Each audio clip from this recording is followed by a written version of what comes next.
Okay, so I'm going to put this back on and talk a little bit. So I've had you read parts of the Vermont book about natural communities and the factors that influence natural communities. And in our part of the world, most of the natural communities we're interested in, or the dominant ones anyway, are forested communities. And of course there are other natural community types, and some of those may be of very important interest because they are fairly uncommon or even rare on the landscape. And if you go to the Massachusetts book that's on the syllabus and scroll through, you'll see a whole list of natural community types, and you'll get a sense of which ones are rare or uncommon and why those may be important for conservation. Where we are right now is in the forest behind my house. So I'm in an upland area in Western Mass, and I'm in what is the dominant natural community, northern hardwoods forest type. So this is a mature northern hardwoods forest. It's probably somewhere between 70 and 100 years old, many of the trees. And it is kind of the classic beech, birch, maple forest type that is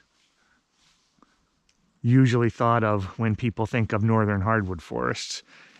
In fact, the Society of American Foresters, when they were classifying forest types across North America, that was one of their categories, beech, birch, maple, as the dominant northern hardwood forest. And so you can, as we look around, you can see there's a lot of American beech.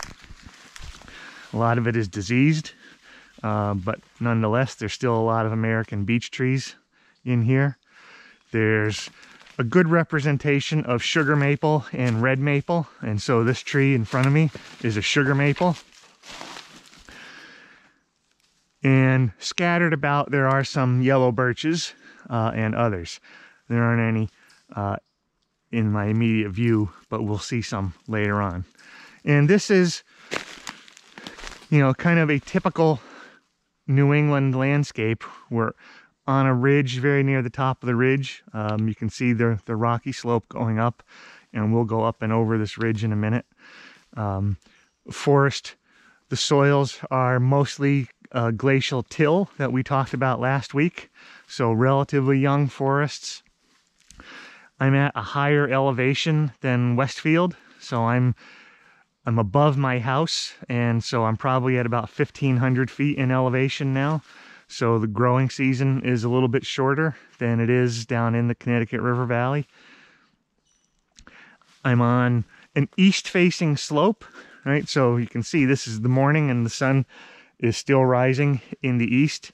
And so this east-facing slope will get morning sun, but not as much sun in the afternoon. So it's going to be a little bit moister than a west-facing slope. We're going to go over to the west side in a bit, and I'll have another video from over there. It's rocky, right? So there's still a lot of exposed rock up here, so it kind of gives me an idea that the soil is pretty thin. And if you remember, we talked last week about reasons for that, based on erosion, when all this land was cleared for agriculture in the 18th and 19th centuries. And so as the original forest was removed and this was either cropped or pastured for livestock, those soils, much of that original soil layer, the topsoil, washed away over those decades or centuries until the forest reestablished itself. That's my dog, Clementine, on the ridge chasing chipmunks. She'll be prominent in many of our videos, I'm sure. I don't bring her to class because she's pretty distracting, but when we go for walks in the woods, she likes to tag along. And next week, she will be excited when we start bird hunting again, when the woodcock season opens. That's what she is. She's a Cocker Spaniel and a really good bird hunting dog. Right now she's just running around listening for chipmunks and trying to chase them into their holes. But a typical northern hardwoods forest. Most of the regeneration or the young trees are American beech. There's a few reasons for that. You know, I said the beech is diseased, and many of the mature trees are beginning to decline because of that beech bark disease that I talked about.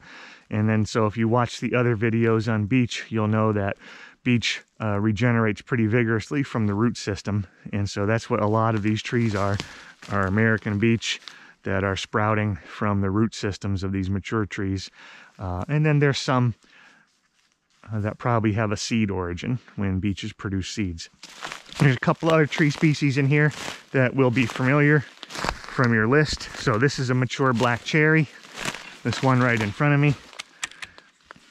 It has this really distinctive bark when it's mature that kind of plates up into small plates, and it looks a little bit like burnt potato chips. So it's fairly easy to distinguish even at a distance. And one of the other things the black cherry tells us is the relative age of this forest. It's because black cherries are very intolerant. They will only germinate and grow as seedlings in full sunlight. And so if I was to figure out how old this cherry tree was, if I took a core and counted the rings, it would, or if I cut it down and counted the rings, I'd have a sense of the age of the rest of this forest, because the cherries would not grow under the shade of these other trees. And so that's why part of what I'm basing my guess on, that these are somewhere between 70 and 100 years old.